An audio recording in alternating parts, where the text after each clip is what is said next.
राधे राधे। आज गोपी भाव के बारे में बताएंगे। गोपी का अर्थ कोई स्त्री नहीं, किसी स्त्री का नाम गोपी नहीं है। गोपी कोई साधारण जीव नहीं है जिसकी आंखों का काजल बनकर भगवान कृष्ण बसे रहते हों।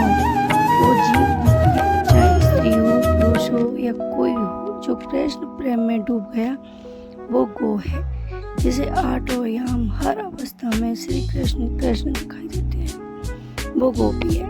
केवल श्रृंगार करके या जोवन बनकर ऐसे वृंदावन की गलियों में घूमना या कहीं भी घूमना, ये दिखावा करना गोपी नहीं है। यह गोपी भेष हो सकता है, पर वास्तव में जब हमें न कहना पड़े कि हम गोपी हैं, साक्षात परमात्मा आ जाए कहने के लिए कि हाँ ये मुझ में प्रेम करता है, ये मेरी गोपी है, तभी यह गोपी भाव सार्थक होता है।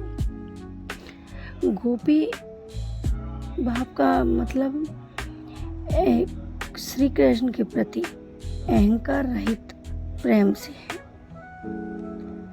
जिसमें गोपियों का जो दिव्य प्रेम है, समर्पण का भाव है, वह गोपी प्रेम है।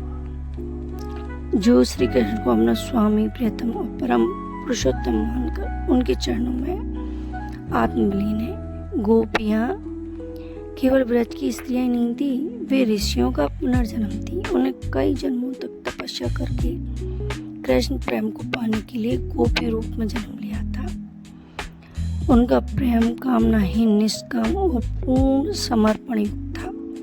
वे कृष्ण के लिए सब कुछ छोड़ देती थी, घर, मर्यादा, लोक लाज, केवल प्रेम रस में डूबकर जीती थी। गोपी भाव में मैं और मेरा समाप्त हो जाता है, अहंकार नहीं रहता।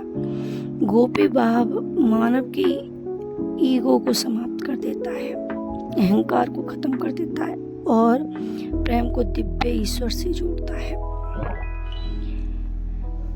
इसी गोपी प्रेम को पाने के लिए हजारों ऋषियों, करोड़ों मुनियों ने तपस्या की थी। श्री कृष्ण ने अपने सच्चे भक्त इसी गोपी भाव की परीक्षा लेने के लिए एक लीला रची। नारद ऋषि वृंदावन आए। उन्होंने कहा श्री कृष्ण से, प्रभु आपका सच्चा प्रिय भक्त कौन है? तो श्री कृष्ण बोले, तो उन्होंने इस प्रत्यक्ष को दिखाने के लिए लीला रची। सिर दर्द की, उन्होंने कहा सिर दर्द हो गया श्री कृष्ण के। अब यह खबर सभी रानियों तक पहुंची। सभी रानियां घबरा गईं। आई प्रभु, सिर दर्द का क्या इलाज है? श्री कृष्ण बोले, जो मेरा सच्चा प्रिय भक्त अपने चरणों की धूल मुझे पीने के लिए दे दे या मेरे सिर पर लगा दे तो मेरा सिर दर्द सही हो जाएगा। सभी रानियां घबरा गईं कि ऐसा तो नहीं कर सकते हम, प्रभु हमको नरक भोगना पड़ेगा। अब इसी का संदेश लेकर नारद मुनि वृंदावन पहुँचे। उस ब्रज की स्त्रियां गोपियों से बोले, उन्होंने कहा कि श्री कृष्ण के सिर में दर्द हो गया है। गोपियों ने बोला, इसका क्या इलाज है कि सच्चा प्रिय भक्त अपने चरणों की धूल श्री कृष्ण के मस्तक पर लगाने के लिए दे दे।